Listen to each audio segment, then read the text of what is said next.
नमस्कार दोस्तों, मैं मोहित जिंदल स्वागत करता हूं आपका स्टडी आईक्यू में। दोस्तों, स्टडी आईक्यू के वेब और ऐप प्लेटफॉर्म पे अब उत्तर प्रदेश पीएससी कोर्स अवेलेबल है। अलग से भी अवेलेबल है और इन कॉम्बिनेशन विद यूपीएससी भी अवेलेबल है। उत्तर प्रदेश पीएससी कोर्स के बारे में और बात करने के लिए मेरी टीम के मेंबर्स आज मेरे साथ हैं। I would like to introduce them. Ravi, जो हमारे स्टेट पीएससी के हेड हैं, और विरद, जो हमारे सीनियर फैकल्टी हैं उत्तर प्रदेश पीएससी के। Welcome guys to this session. तो रवि, मेरा पहला सवाल आपसे ये है कि उत्तर प्रदेश पीएससी के अंदर आंसर राइटिंग को आपने किस तरीके से इंक्लूड किया है इस कोर्स स्ट्रक्चर के अंदर? सर बहुत लोगों ने बॉर्डर मूवी देखी होगी। उसमें एक बहुत अच्छा कोट बोला गया है कि the more you sweat in the training the less you bleed in the war. तो इस कॉन्टेक्स्ट को देखते हुए जितना ज़्यादा हम आंसर राइटिंग की प्रैक्टिस करेंगे एग्ज़ाम से पहले, हम एग्ज़ाम में बहुत ज़्यादा उसको अच्छे से परफॉर्म कर पाएंगे। दूसरा सर, प्रीलिम्स क्वालिफाइंग है। इंटरव्यू बहुत अनप्रिडिक्टेबल है। यदि हमें अपनी रैंक डिफाइन करनी है तो मेंस का आंसर राइटिंग का बहुत ज़्यादा रोल है। इस चीज़ को ध्यान में रखते हुए हमने स्पेशली आंसर राइटिंग पे बहुत ज़्यादा फोकस किया है। तो हम किस किस लेवल पे आंसर राइटिंग को प्रमोट करते हैं। सबसे पहले स्टूडेंट हमारे जो चैट बॉक्स है, डाउट पैनल है, वहाँ पे डेली बेसिस पे आंसर लिख के भेज सकते हैं और हम उसका फीडबैक, उसको क्या इम्प्रूवमेंट करना चाहिए, उसके साथ उसको देते रहते हैं। यदि उसको कॉल की भी आवश्यकता है, कॉल पे भी समझाना होता है, ऑन कॉल भी किया जा सकता है। दूसरा, हम लाइव डाउट सेशंस में भी आंसर राइटिंग को प्रमोट करते हैं और इवन आंसर लाइवली लिखवाते हुए और स्टूडेंट को बोलते हैं कि आप खड़े होकर उसको बोलिए, जिससे दूसरे स्टूडेंट्स को की जो झिझक है ना आंसर राइटिंग की, वो थोड़ी कम हो। इसके अलावा जो हम करंट अफेयर्स की वीडियोस देते हैं, उसमें भी वीडियो के एंड में उस पर्टिकुलर टॉपिक से रिलेटेड एक क्वेश्चन देते हैं और उसका आंसर और उसका जो डिज़ाइन रहेगा, कैसे लिखना है, वो अगले वीडियो में उसको डिस्कस करते हैं। तो ओवरऑल हमारा मेन फोकस, जो दूसरे कोचिंग इंस्टीट्यूट फोकस नहीं करते, वो मेंस आंसर राइटिंग पे है, क्योंकि प्रीलिम्स आप अच्छे से क्लियर कर सकते हैं, लेकिन सबसे बड़ा हर्डल आपकी रैंक, आपको पीसीएस ऑफिसर बनाने में मेंस का ही रोल होता है, क्योंकि इंटरव्यू अभी भी इनप्रेडिक्टेबल रहता है। तो उस चीज़ को देखते हुए हमने आंसर राइटिंग का एक अलग से कोर्स को डिज़ाइन किया गया है।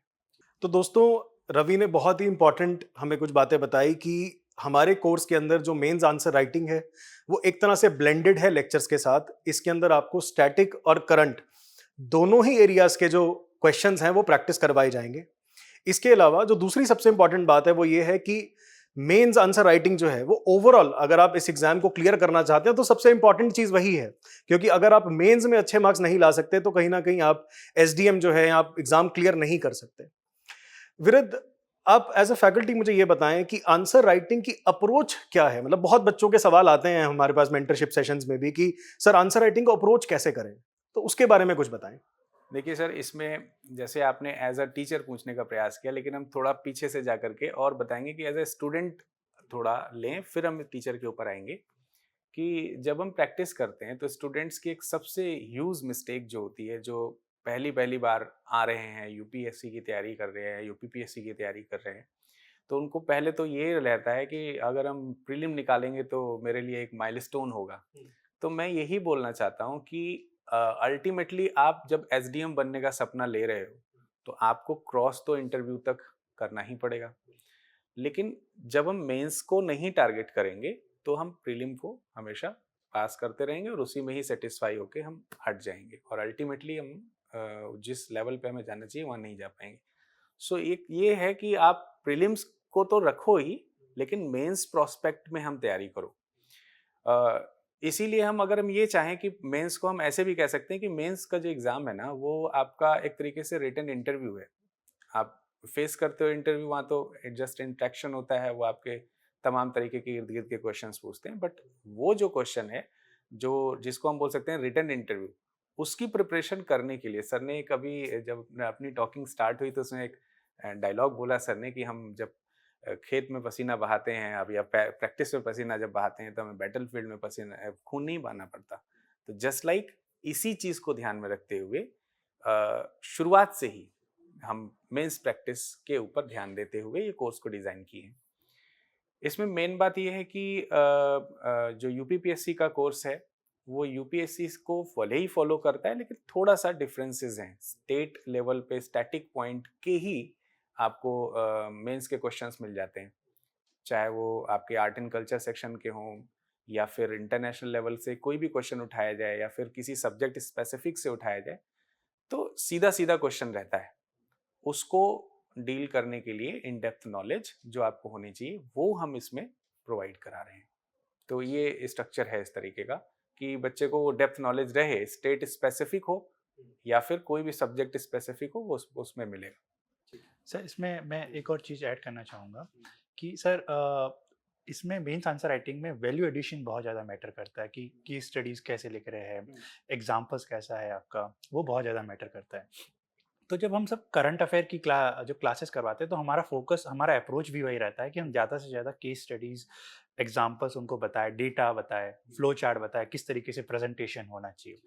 और उसके अलावा सर हमने जो मेंस आंसर राइटिंग की टिप्स की जो सीरीज़ बनाई है सर, हम यूपीपीसीएस के टॉपर से ही बनवा रहे हैं, जो अपना फर्स्ट हैंड एक्सपीरियंस बताएंगे कि उन्होंने एग्जाम में क्या लिखा था और हम उसको किस तरीके से रिप्लिकेट कर सकते हैं। रवि, मेरे पास एक सवाल बच्चों का जो अक्सर आता है कि हम यूपीएससी की तैयारी भी कर रहे हैं और हम स्टेट पीएससी की तैयारी भी कर रहे हैं, तो उन बच्चों के लिए उनकी मेंस आंसर राइटिंग की अगर मैं बात करूं तो आप किस तरह से टैकल कर रहे हैं अपने कोर्स में कि क्या यूपीएससी की आंसर राइटिंग अलग चल रही है, यूपीपीएससी की अलग चल रही है, या क्या आपने इसमें डिजाइन किया है इसको? सर ऑल्दो यूपीएससी और यूपीपीसीएस का जो सिलेबस है वो सेम है, पैटर्न भी पूरा का पूरा सेम है, लेकिन कहीं ना कहीं यूपीएससी एक स्टेप आगे रहती है क्वेश्चन फ्रेम में। जैसे अभी जो यूपीएससी का प्रीलिम्स हुआ, उन्होंने एक स्टेप आगे जाके पूछ लिया कि 1 पेयर, 2 पेयर, 3 पेयर। तो यूपीपीसीएस को उस लेवल पे पहुंचने में टाइम लगेगा और तब तक यूपीएससी एक स्टेप आगे चली जाएगी। तो अभी जो हमारा यूपीपीसीएस का जो पैटर्न है और यूपीएससी का पैटर्न, उन दोनों को ध्यान में रखते हुए हम इस तरीके से चीज़ें डिज़ाइन किए कि किस तरह, जैसे कहीं कहीं बहुत फैक्चुअल क्वेश्चंस भी बहुत ज़्यादा आ जाते हैं, एकदम स्ट्रेट फॉरवर्ड मेंस में भी आ जाते हैं, और इवन कभी कुछ कुछ बहुत कम एनालिटिकल क्वेश्चंस ही आते हैं। तो उस चीज़ को ध्यान में रखते हुए कि हम पूरे करंट अफेयर्स भी उस तरीके से कवर करते हैं, हम लाइव डाउट सेशंस में भी उस तरीके से चीज़ें कवर करते हैं, और ओवरऑल हमारा जो अप्रोच रहता है करंट पैटर्न और उससे एक स्टेप आगे कैसे रहे कि हम प्रिडिक्ट कर सके अच्छे से ज़्यादा। और इवन सर हमारा मेन ज़्यादा फोकस रहता है प्रेजेंटेशन में, क्योंकि सर लिख तो बहुत ज़्यादा लेते हैं लेकिन एग्जामिनर को भी पढ़ने के लिए वो रहना चाहिए ना, तो प्रेजेंटेशन पे बहुत ज़्यादा फोकस हमारा ज़्यादा रहता है मीन्स आंसर राइटिंग में। विरद, मेरा अगला सवाल आपसे ये होगा कि उत्तर प्रदेश पीएससी का जब बच्चा मेंस लिखता है तो इसका पैटर्न ओवर द इयर्स कैसे इवॉल्व हुआ है मेंस का, उसके बारे में कुछ बताएं। अगर हम पिछले कुछ 3 से 4 सालों की बात करते हैं, जैसे सर ने भी अभी कहा कि यूपीएससी को फॉलो करा है यूपीपीएससी ने, नो डाउट किया है, लेकिन इस चीज़ में चेंजेस इस तरीके से देख सकते हो कि यूपीएससी का तो एक हायर लेवल सेट है और वो उसमें चेंजेस अपना करते हैं। यूपीपीएससी क्या करता है कि क्योंकि उसे स्टेट भी रिप्रेजेंट करना है, तो उनकी मेंस आंसर राइटिंग में जो यूपीएससी का पैटर्न है वो तो है ही, लेकिन स्टेट स्पेसिफिक भी रखते हैं। एग्जाम्पल के तौर पे अगर हम मान लेते हैं कि आर्ट एंड कल्चर का कोई क्वेश्चन आया, तो वो ऐसा क्वेश्चन रहेगा जो स्टेट स्पेसिफिक होते हुए यूपीएससी को टच करे। बाय द वे, ये पूछा जा सकता है कि उत्तर प्रदेश में हाल ही में राम मंदिर निर्माण हो रहा है, तो उसकी गठन की शैली किस प्रकार की है। तो अब देखिए, उन्होंने स्टेट को भी टच कर लिया और उसमें ये भी जानना चाह रहे हैं कि इंडिया में जो टेम्पल्स हैं वो किस प्रकार से, किन किन शैली में बने हुए हैं।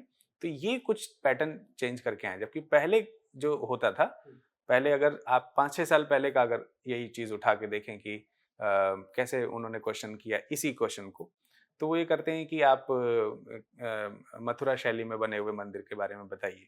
तो एक सिंपल सा क्वेश्चन हो गया, उसको एलेबरेट करिए, टिप्पणी लिखिए, ऐसे सिंपल से क्वेश्चन होते थे। अब उसमें चेंजेस आ गए हैं, आपको मथुरा शैली जानना पड़ेगा, आपको नॉर्थ की जो टेम्पल शैली है वो जानना पड़ेगा, एलेबरेट करते हुए साउथ की टेम्पल शैली तक जाना पड़ेगा। यानी इस तरीके का पैटर्न है। इसी तरीके से दूसरे सब्जेक्ट्स के भी चेंजेस लेके आ रहा है यूपीएससी, और यूपीपीएससी उसको फॉलो कर रहा है। रवि, मेरा अगला सवाल आपसे ये होगा, जो कि एक्चुअली बच्चों का ही सवाल है, मेरे पास क्वेरीज आती रहती हैं तो मैं इसलिए पूछ रहा हूँ आपसे कि जो आपकी टीम है आंसर राइटिंग जो प्रॉपर फीडबैक देंगे, वो टीम किस टाइप की टीम है? मतलब वो बच्चों ने पहले एग्जाम दे रखा है, किस तरह का एक्सपीरियंस जो है वो टीम लेकर आती है? सर जो हमारे डाउट टीम है और जो हमारे जो कॉपी चेक करने वाली टीम है, उनका एक्सपीरियंस बहुत वाइड है, और हमारा मिनिमम क्राइटेरिया रहता है कि 2 से ज़्यादा मेंस लिखे हो तभी हम उसको अपनी टीम में लेते हैं। उसके बाद पूरा इंटरव्यू प्रोसेस रहता है उसको फाइनलाइज करने से पहले, और हम उसमें भी हम पूरा रिव्यू प्रोसेस लगाते हैं कि एक यदि कॉपी चेक होती है तो उसको वापस भी हम ट्राई करते हैं कि वापस कॉपी उस पर्टिकुलर आंसर को चेक करें, क्योंकि 2 व्यू मिलने से स्टूडेंट को एक और अच्छा व्यू मिल सकता है ना सर? तो उस चीज़ को ध्यान में रखते हुए हमारी टीम बहुत एक्सपीरियंस्ड है इस मामले में, उनका यूपीपीसीएस का बहुत ही वाइड एक्सपीरियंस है और उससे जो स्पेसिफिक वही जो मेंस आंसर राइटिंग बहुत ज़्यादा इंपॉर्टेंट है, जो बहुत लोग नेग्लेक्ट करते हैं, वो हमारा इस कोर्स का सबसे इम्पोर्टेंट फीचर है।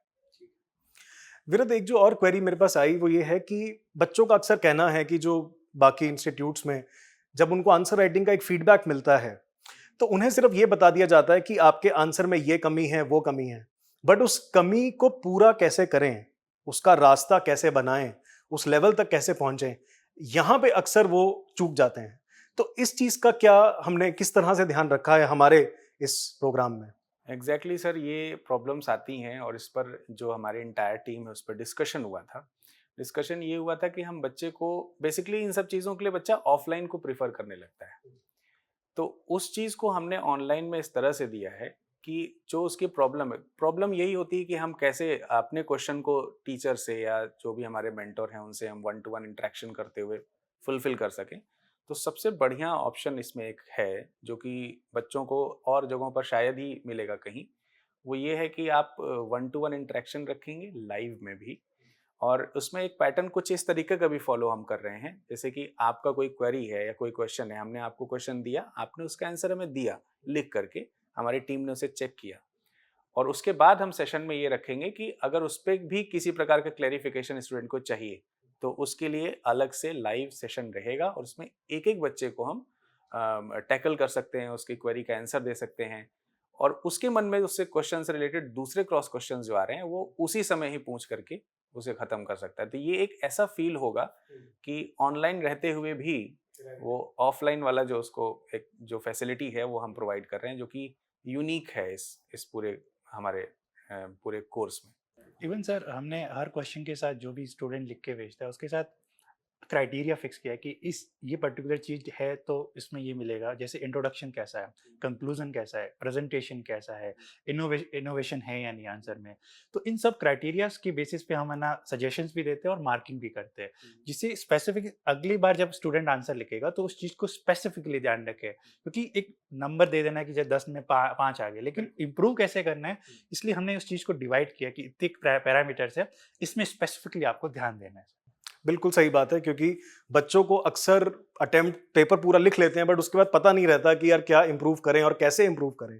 तो आई एम रियली हैप्पी कि आप लोगों ने इस चीज़ को इंक्लूड किया है। तो दोस्तों, जैसा कि मेरे टीम मेंबर्स रवि और विरद ने बताया कि हमारे यूपीपीएससी कोर्स में मेंस आंसर राइटिंग एक बहुत ही प्राइम फोकस एरिया होगा, जहां पे आपको सिर्फ ये नहीं बताया जाएगा कि आपकी गलतियां क्या हैं, बट उस गलतियों को सुधारे कैसे, उस लेवल तक कैसे पहुंचे कि आप एक मेंस में अच्छे नंबर ला सकें और एग्जाम जो है वो ओवरऑल क्लियर कर सके। तो इन सभी बातों का बहुत ही खास ध्यान रखा गया है। तो thank you Virad and Ravi for joining me in this session and all the best. Thank you.